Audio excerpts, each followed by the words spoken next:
The owner of this sarcophagus was a man named Pedibest. His body is mummiform and he wears a long heavy wig. On either side of the wig lappets are figures of the cobra goddesses Nekbet and Wajet.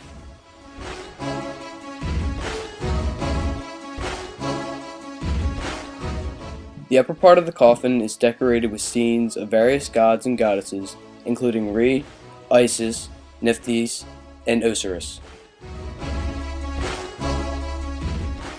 The lower part of the body is inscripted with 7 vertical columns of hieroglyphics spells form the Book of the Dead. These spells were to ensure the deceased safe passage into the afterlife.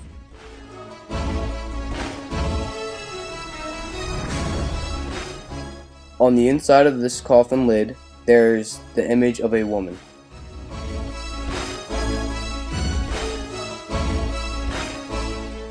This figure is the goddess Nut, who represented the ancient Egyptian sky.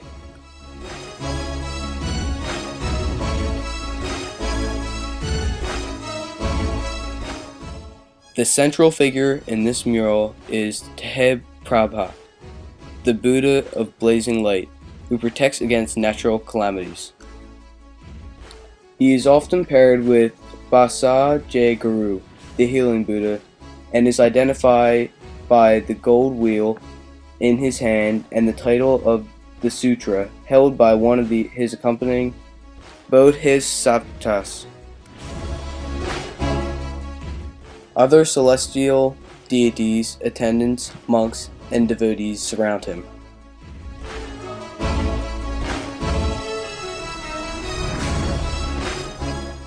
The Shang Dynasty kings used oracle bones as a form of divination to seek supernatural guidance about important political, social, and personal issues.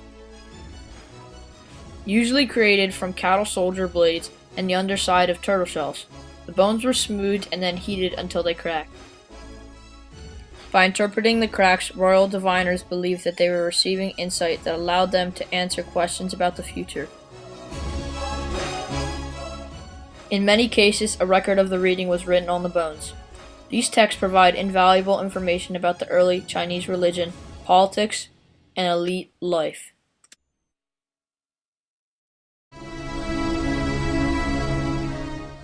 This case was the inner part of the coffin used to contain the mummy of Nebuchadnezzar.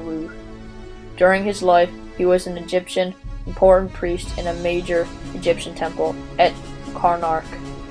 Originally, gold covered the face, identifying him with the gods, whose skin was compressed of gold, but this now faded.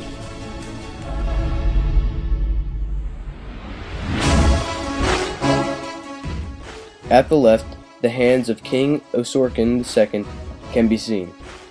The king presents the magical eyes of the god Horus, one of the most potent of all Egyptian symbols, to the god Atum and Shu. In return, the gods give the king all life, stability, and dominion, Re forever, and kinship, great and joy. This relief, and the one next to it, comes from the Jubilee portal built by Osorkon II at the temple of Bastest in Bubastis.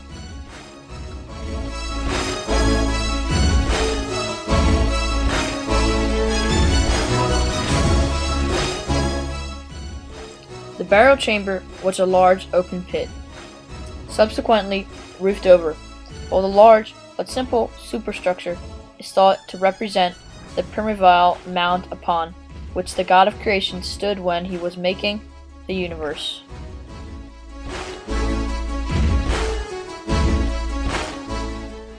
An iconic image of ancient Egypt, the Sphinx was a hybrid creature with the body of a lion and the head of a man. This combination of human and leonine elements endowed the Sphinx with intelligence of a human being united with the awesome physical prowess of a lion. Typically, the Sphinx wears a nemes headdress and a false beard. These iconographic elements are clues to the viewer that the individual represented is the king. Unlike the Malevolent Sphinx from Greek mythology, the Egyptian Sphinx was protective, an entity, and a large statuette of Sphinx-fronted temple, complex as a protective guardian figure. This Sphinx was found at the site of Memphis in the area of the north gate of the Ptah temple. It was buried up to its shoulders, only the exposed head was attacked by wind-blown sand, which eroded the facial features and royal false beard.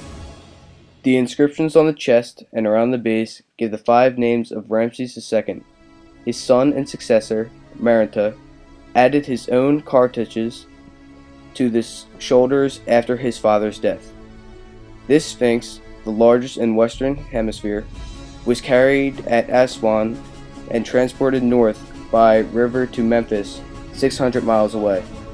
Studies of its volume suggest this colossal Sphinx of Ramses II probably weighs close to 15 tons.